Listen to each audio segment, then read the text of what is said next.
பணியிடங்கள் நிரப்பப்பட வேண்டி ஹெல்த் இன்ஸ்பெக்டர்ஸ் சுகாதார ஆய்வாளர்கள் என்று ஒரு 1066 பேர் ஏற்கனவே அவர்களிடத்திலிருந்து விண்ணப்பங்கள் பெறப்பட்டு ஜமாத் சார்பில் நடவடிக்கைகள் எடுக்கப்பட்டது. ஒரு 38 வழக்குகள் இதில் தனித்தனியே நடைபெற்ற காரணத்தினால்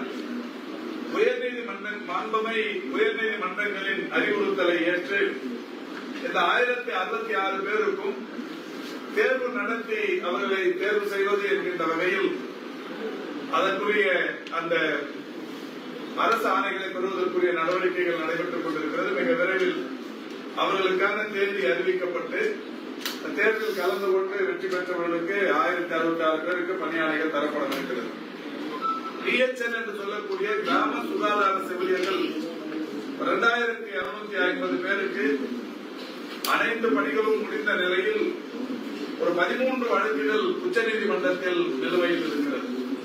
இந்த 13 வழக்குகள் உச்சநீதிமன்றத்தில் நிலுவையில் இருக்கிற காரணத்தினால் அட்வொகேட் ஆன் ரெக்கார்ட்ஸ் அவரிடத்தில் இயர்லி பெட்டிஷன் இன்றைக்கு உச்சநீதிமன்றத்தில் துறையின் சார்பில் தாக்கல் செய்யப்பட்டிருக்கிறது. அந்த வழக்கு அநேகமாக டிசம்பரில் வரும் என்று எதிர்பார்க்கிறோம்.